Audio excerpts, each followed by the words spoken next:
That's it for another day here on BBC Radio 4. On behalf of my colleague Chris Aldridge in the newsroom and myself, John Wine, if you have been, thanks for listening. Have a safe, quiet, and peaceful night. Good night.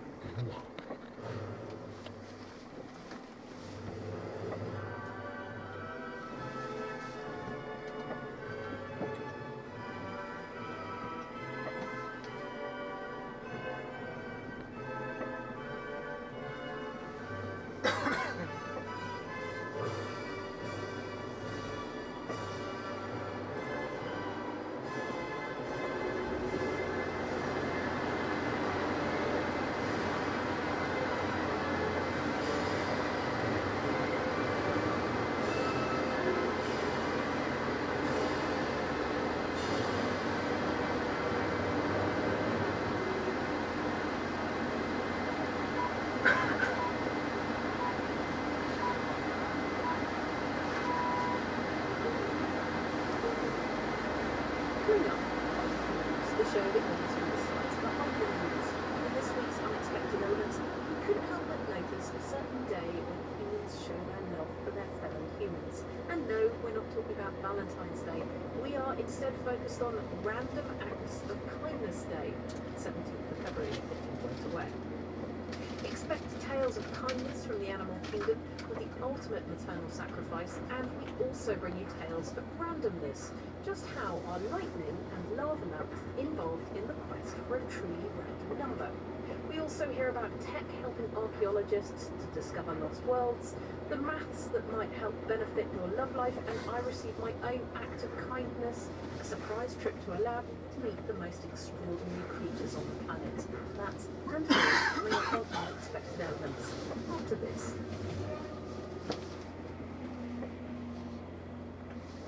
Hello, I'm Roisin Hastie with the BBC News.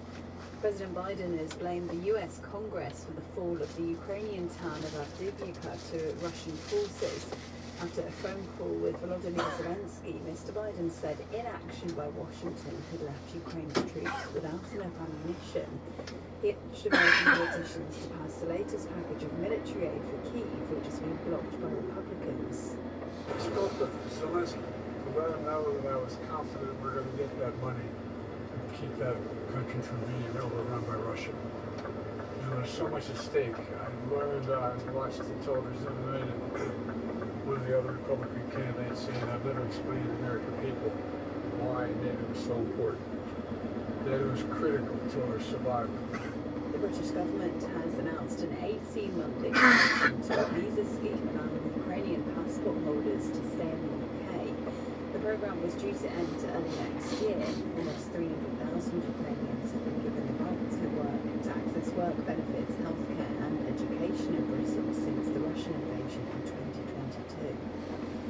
The former Prime Minister of Thailand, Thaksin Shinawatra, has left the hospital where he's been serving a one-year jail term. The billionaire, who was convicted of corruption and abuse of power, has been given parole. Rory Gallimore reports. Thaksin Shinawatra was seen wearing his neck brace as he arrived home in Bangkok. He was taken there from the luxury wing of the state hospital, where he spent the vast majority of his jail term after complaining of health problems. The sentence was initially supposed to be 8 years. That was reduced to 1 by the Thai king. Mr. Thaksin is one of Thailand's most influential and polarising figures. He lived in self-imposed exile for more than a decade after being opposed in a coup. He finally returned last August. He was immediately detained. He insisted the case against him was politically motivated. Qatar has described the latest talks to agree a ceasefire between Israel and Hamas as not very promising. Senior officials from a number of countries have been holding negotiations in Cairo. Qatar's Prime Minister Mohammed bin Abdulrahman Al Thani said he remained optimistic that an agreement could be reached, but acknowledged that the time is running out. The time is not in our favor. We made some good progress in the last few weeks in the negotiations, and we've been trying to reach an agreement between the two parties, yet the last few days has not been progressing as expected, and I believe there are still differences. Riots have broken out in The Hague as rival groups of Eritreans clashed outside a cultural centre. Dutch police cars were attacked and tear gas was used to try to restore calm. Our correspondent describes crops strewn on the streets outside the venue. World News from BBC. A group of asylum seekers on an isolated British island in the Indian Ocean have told UN investigators they feel unsafe and abandoned. Refugees on Diego Garcia have reported incidents of sexual assaults and harassment of children. Alice Cuddy reports. The 61 people on Diego Garcia are mostly Tamils from Sri Lanka. They arrived in October 2021 after their boat ran into trouble while trying to sail to Canada. They then claimed asylum. United Nations inspectors who visited the group have described their living conditions as lacking dignity. The government describes the island as being constitutionally distinct from the UK and says that before the group's arrival, there were no laws in place to deal with asylum seekers there. It has told the BBC the island is not a suitable location for the group, but that their welfare and safety is its top priority. Argentina has reported its first monthly budget surplus in nearly 12 years. The Economy Ministry said the government spent nearly $600 million less than it collected in January. The figure includes interest payments on the public debt. In a statement, the ministry said that President Javier Milei would continue slashing public spending. The US Secretary of Homeland Security has reaffirmed support for Guatemala's new government, which took office last month having promised to tackle corruption. Alejandro Mayorkas said he was honoured to meet President Fernando Arevalo at the security conference in Munich. Mr. Mayorkas said Guatemala was a key partner in regional economic development, managing migration and combating transnational crime. Donald Trump has begun promoting a new line of shoes bearing his name a day after being fined more than $300 million for fraud. Mr. Trump made the announcement during a visit to an event known as SneakerCon in Philadelphia. The former president told the crowd he wanted to account for young people. BBC News.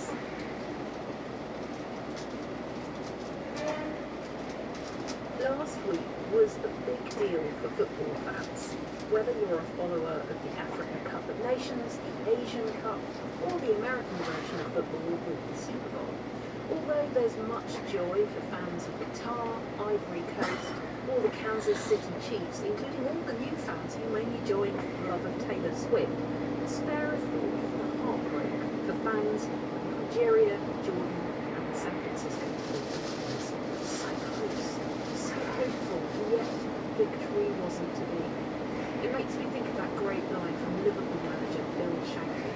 Many people believe football is a matter of life and death. I can assure you it is much, much more enduring than that. I'm not much of a fan, I'm more of a voyeur of other people's excitements and heartbreaks. So I'm sending a commiseration card over the airways. I'm Marnie Chesterton from the BBC World Service. This is Unexpected Elements.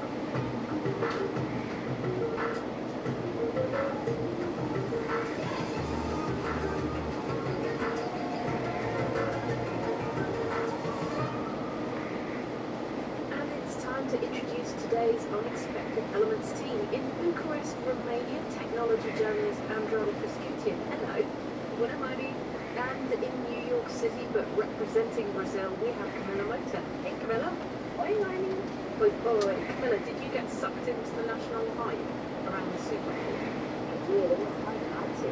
But I watched the game at home. But a friend of mine went to one of the Swifties viewing parties, you know, the big viewing parties that Taylor Swift fans organized. She said that was fun. So this is the show that looks at the science behind the news, and we take an event and we use that as our starting point to explore a world of science. And I've just been mentioning all of the disappointed football fans who need cheering up. And we couldn't help but notice that there's a day in mid-February where you show other people you care. Over on another BBC programme, Saturday Live, they have a special thank you section where people can tell each other how much a caring has been.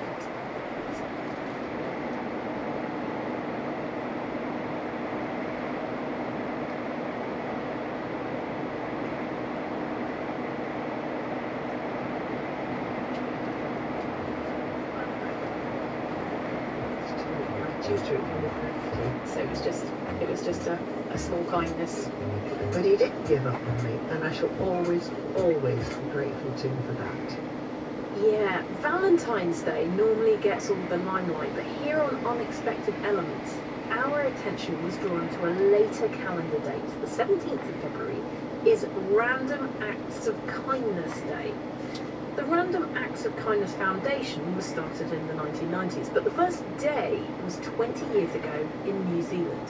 So lovely Kiwis took the opportunity to do something maybe as simple as make a colleague a cup of tea, or sweep a neighbour's driveway, or let someone go ahead of you in the queue. And little things like that can make someone's day. You know, Marty, when I heard about the topic for this week, the first thing I thought of was to talk about research on altruistic behavior and cooperation among animals, because, you know, there are studies on rats, on apes. But I thought it'd be interesting to bring one of the more extreme examples. So we're talking about a spider that pushes the definition of kindness to its limit. Okay, so what sort of extreme altruistic spider behaviour are we talking about here? So most spiders, when their eggs hatch, say, go live your lives and leave their young to it. But the velvety spider we're talking about here, the Stegodiphyus dumicola, it's commonly known as the African social spider because it lives in large family groups, you know, massive, dense communal webs sharing their nests and their childcare duties. Okay, it sounds like they've got a full social security system. What sort of childcare plan are they putting together?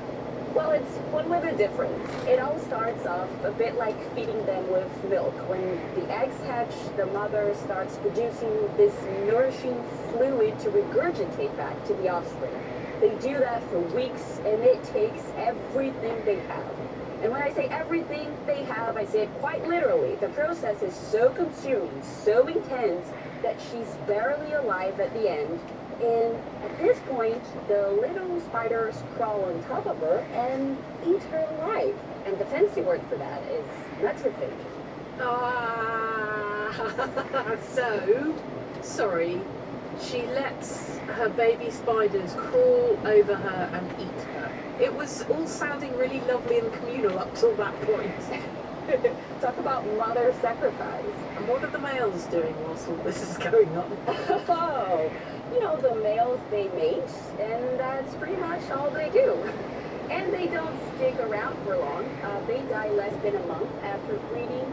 And females, you know, they live longer and come together in this way to try to guarantee the survival of the species. And I think if you look at that, one way you could argue is that that's one of nature's ultimate acts of kindness. Well, they do say kids cost an arm and a leg. That's not the end of the world if you're a spider and you've got 8 limbs to offer. It's just when they take your brains and all of your internal organs too that you need to worry. Anyway, we've been talking about Random Acts of Kindness Day, and the kindness has turned out to be more complicated than it first seemed. I wonder if the Unexpected Elements team have better luck tackling randomness in this week's Fact File. Right, I've got Top Hat, the Battleship. Where's the thimble? Hey Dan, is that a game of Monopoly you're setting up? Yeah, I thought we could get a board game night going if you're up for that. Yeah, go on then. All right. Let's toss a coin to see who starts. Well, that's not really fair, is it? What do you mean? Well, there was a physics experiment set up to toss a coin into a cup, and the team found that with the right adjustment, coins that started heads up landed heads up every time. Yeah, but by hand it's going to be random, surely. No. The University of Amsterdam tested that. Even by hand, the odds aren't 50-50. Whichever side is facing up is fractionally more likely to win. Okay then, I can tell you're skeptical. Let's roll a die. This one's perfect. I've made it totally fair by drilling it to make each side the exact same weight. Highest number wins? Nah, this table's a bit smooth for that. What? Well, smooth surfaces mean dice bounce and rotate less, so they're more likely to land on the same number that was facing up when they were rolled. Right. Okay. I've got it. Rock, paper, scissors. Have you played it before? Of course. Then no, not going to happen. What? Why? Now, I'll play a newbie because more often than not they go for rock. Really? Yeah, it's part convenience. Their hand is already in the rock shape, and as the name of the game starts with rock, it's the first one we can think of. Also, it sounds strong perhaps, but anyway, experienced players, it's harder to predict. So, no.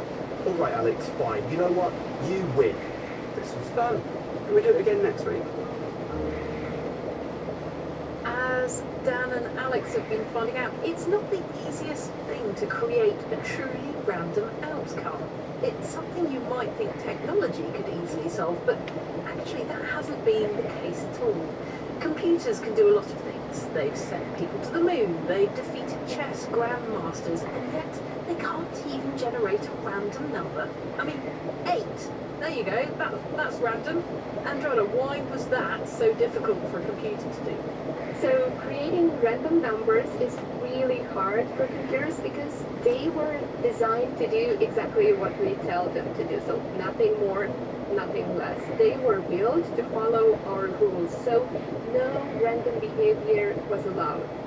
So why is this such a big problem? What do we need random numbers for anyway? Well, we need a little bit of randomness in our lives every now and then. For instance, we want to have secure online banking and secure web browsing, and for that, we need to have good encryption. And encryption relies on random numbers. They are used to encrypt messages and verify authenticity. Or maybe you want to win the lottery, and online lotteries are going to need random numbers. And as I said, the problem is that computers just weren't designed to produce them. But it feels like there's got to be some sort of workaround to get computers to make them. And it feels like it can't be that difficult. Well, one idea was to build some sophisticated algorithms that produce sequences of numbers that appear to be random and unpredictable. These are called pseudo-random number generators, and they are okay for some things. But if you analyze those sequences of numbers thoroughly, you might be able to spot some patterns.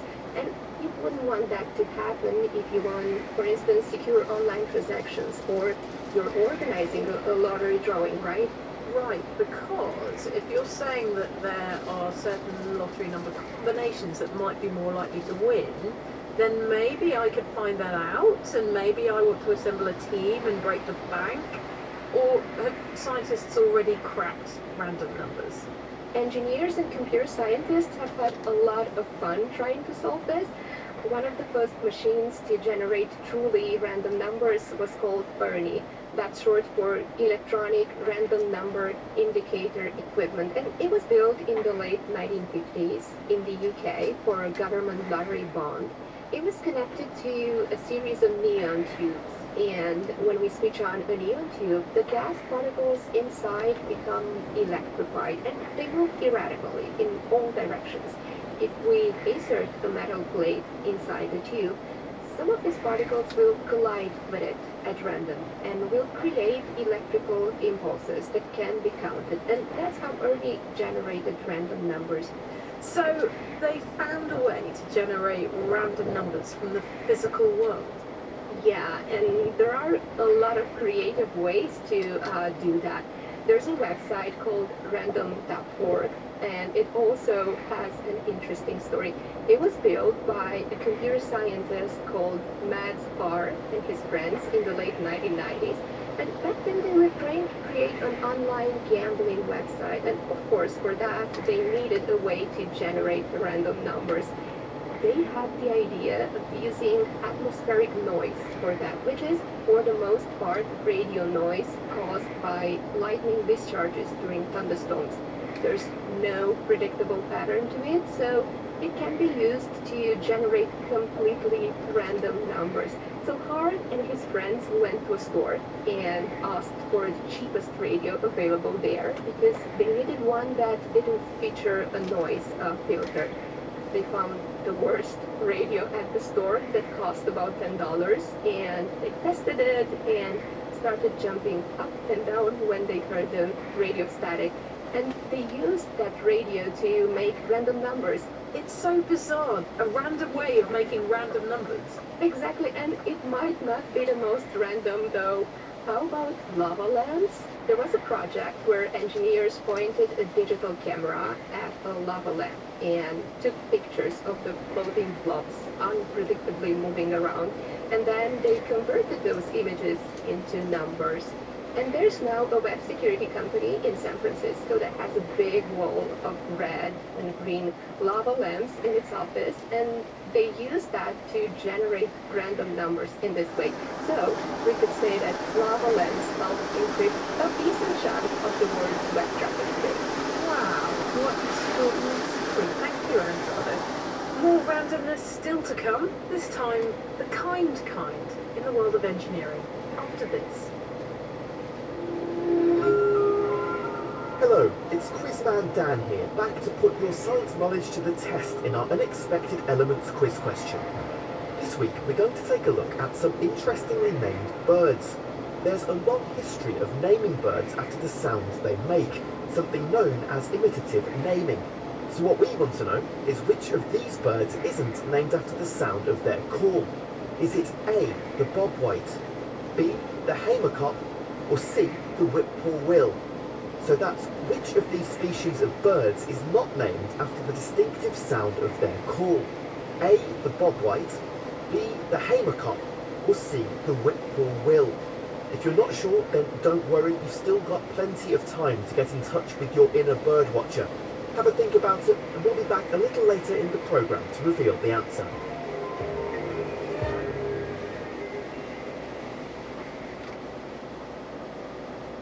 You're listening to Unexpected Elements from the BBC World Service. I'm Marnie Chesterton, and we've been talking about kindness, something we don't always hear enough of in the news. And with Random Acts of Kindness Day taking place this week, we're going to take a look at one field of science that's aiming to make the world a kinder place, something called compassionate engineering. Joining us to talk about it is Dr. Tahira Reid. Welcome to the show.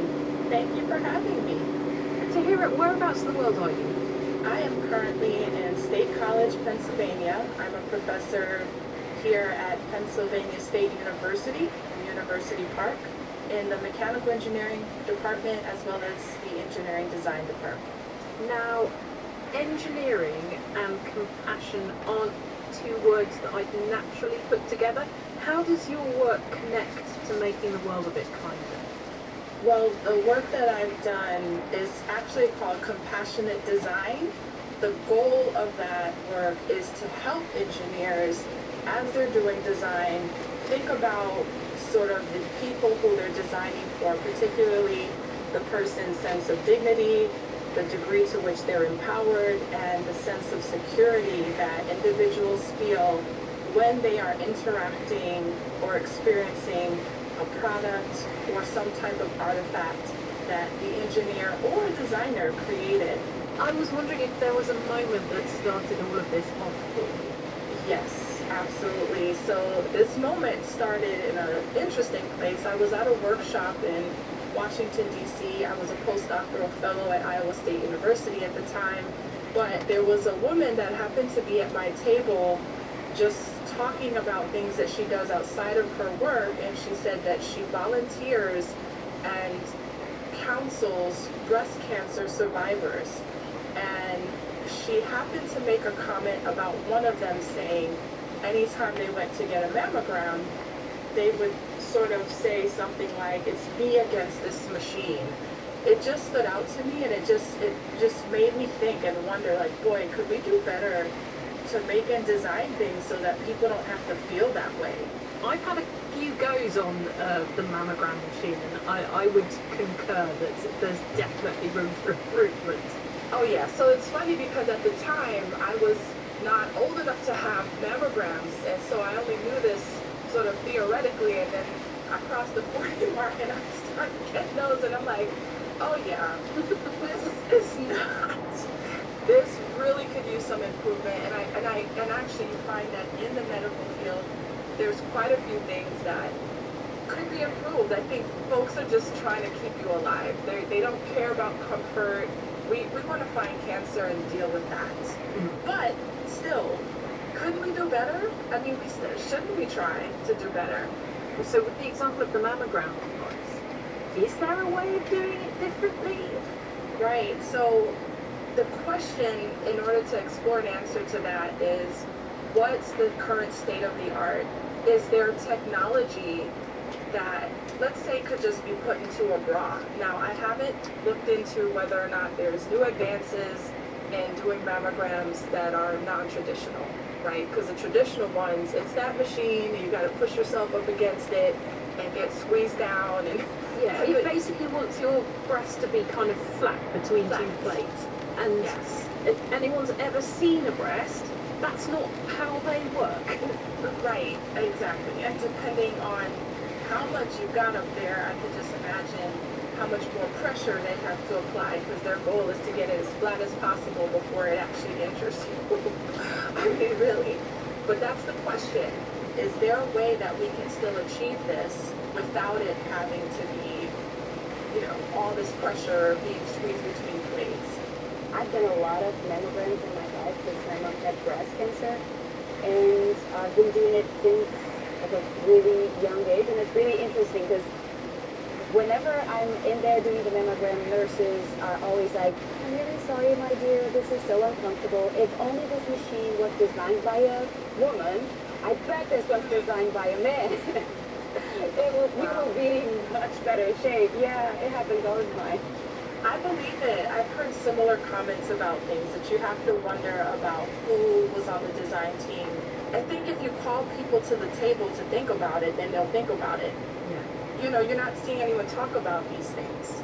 I remember, I mean, bringing it back to tattoos. So I had breast cancer, and they put 4 tattoos on me in order to line me up with the machine week after week. Ooh. And I was like, hang on, do these have to be permanent tattoos? And they were like, yeah, I guess, I don't know, we haven't really thought about it. And I was like, can I pick the colour? And they went, ha ha ha, as long as it's, you know, blue black. And I was like, oh, that's really annoying, because it felt like there was no agency, or no one had really even thought about that. And you would think, right, in a medical environment, that this is where the greatest compassion would be shown, but their version of compassion is, I'm trying to keep you alive, I'm trying to treat disease, I'm trying to deal with the thing that's failing you. Are there any tricks that you can use to just kind of coach engineers and designers to be more empathetic? You think of the discipline.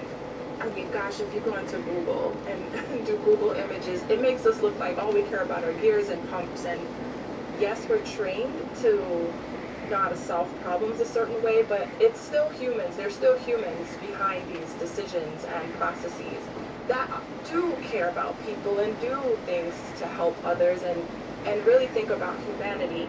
It's just the branding, I think, can be incorrect. But to your point, the discipline as a whole, the way that curriculums are developed, there's not always a lot of human-centered details integrated, maybe on the surface level, but not in a deep way. But design classes are the spaces where engineers have the opportunity to really get into human-centered considerations, and that's where you often find it show up in the curriculum. And so that's where you get to really think about human-centered considerations. There's a variety of techniques out there to get engineers to think about people, sometimes just requiring that they go out and do interviews or go talk to people or observe people. And so it's happening. I don't want you all to think it's happening at a lot of different universities around the country where they are saying, think about people. Tahira, if you could wave a very well-designed magic wand, what would you choose to be instantly redesigned? If I could, a magic wand instantly redesigned. Oh my goodness. Anything that we consume. Everything we consume is healthy. It's free of toxins. It's free of microplastics. It's free of all these mystery things that we still don't understand its effects on our bodies. So yes, it would be the food that we eat. It sounds like a good one. Professor Tahira Reid, thank you so much for joining Unexpected Elements and telling us about compassionate design. Thank you for having me. So we started with random acts of kindness, the day being 17th of February, the lesser known of the mid-February celebrations of love, and that inspired us to talk about randomness and just how tricky it is to make a totally random number. And we also examine kindness in the animal kingdom with the ultimate maternal sacrifice. And as we just heard, compassionate engineering might translate into better environments and products for us all.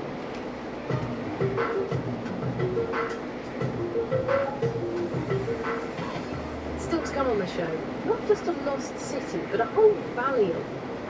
How are they missed and how are they found?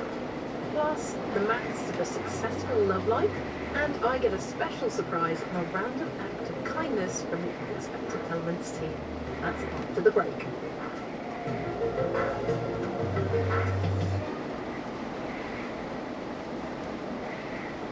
This is the BBC World Service, tuning into the community radio stations, making waves against the odds. We had to change everything. We had to comply to the new rules. For World Radio Day, we'll be hearing how community radio around the world is putting female voices first. From a Spanish-speaking service for migrant farm workers in the US, to stations in Ecuadorian Amazon, in Fiji, and even Afghanistan. Our main concern is education and practical information for women in order to help them in their daily life and in their daily struggle. Radio Begum broadcasts in the cracks allowed by the Taliban. We try to talk about Islam, but we are not mentioning them. So this way we can be a little safe. Worldwide Waves 2024 at bbcworldservice.com/documentaries or wherever you get your BBC podcasts. Coming up after the news, not just a lost city, but a whole valley of them. How were they missed and how were they found? Plus, the maths of a successful love life, and I get a special surprise trip to a lab full of a very unusual kind of animal in a random act of kindness from the Unexpected Elements team. Plus more Unexpected Elements coming up shortly.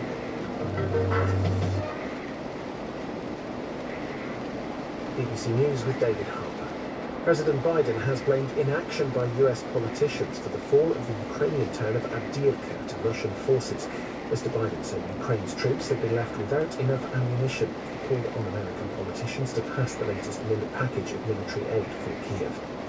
Thailand's former Prime Minister Thaksin Shinawatra has left the hospital where he's been serving a one-year jail term. The billionaire, who was convicted of corruption and abuse of power, has been given parole. The Qatari Prime Minister has described the latest talks to agree a ceasefire between Israel and Hamas as not very promising. Mohammed bin Abdulrahman Al Thani said time was running out to reach an agreement. Asylum seekers living in a camp on an isolated British island in the Indian Ocean have told UN investigators they feel unsafe and abandoned. Refugees on Diego Garcia have reported incidents of sexual assault and harassment of children. The British government says the island is not suitable for the group. The US Secretary of Homeland Security has reaffirmed support for Guatemala's new government, which took office last month, having promised to tackle corruption. Alejandro Mayorkas said he was honoured to meet President Bernardo Arévalo at the security conference in Munich. Riots have broken out in The Hague in the Netherlands as rival groups of Eritreans clashed outside a cultural centre. Long-standing tensions between Eritrean communities have recently flared up around the world. Argentina has reported its first monthly budget surplus in nearly 12 years. The economy ministry said the government spent nearly $600 million less than it collected in January. Donald Trump has begun promoting a new line of shoes a day after being fined more than $300 million for fraud. At the SneakerCon event in Philadelphia, the former president said he wanted to look out for young people. A pair of Never Surrender high tops costs almost $400. And that's the latest BBC News.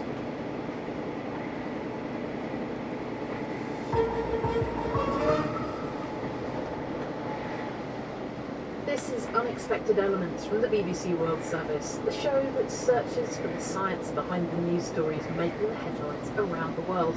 I'm Marnie Chesterton in Cardiff, Wales, and on this week's panel we have Camila Mota in New York, in the US, and Andrea Piskutan in Bucharest, Romania.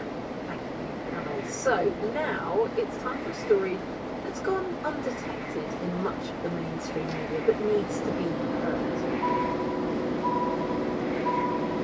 And what's that?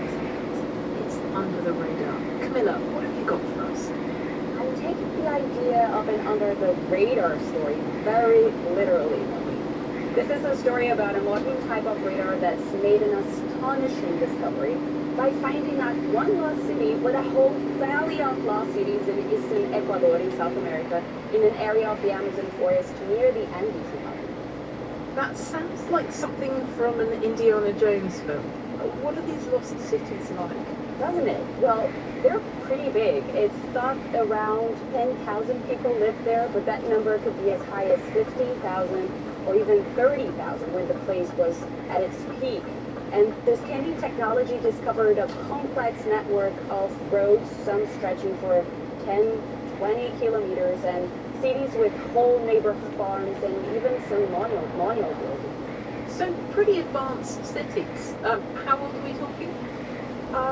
That's what's really special about this discovery. The civilization that lived in these cities in Rio Valley were here between around 500 BC and 300 to 600 AD, and that's roughly around the same time as the Roman Empire in Europe. And that's 1,000 years before any other complex society that we know of in the region.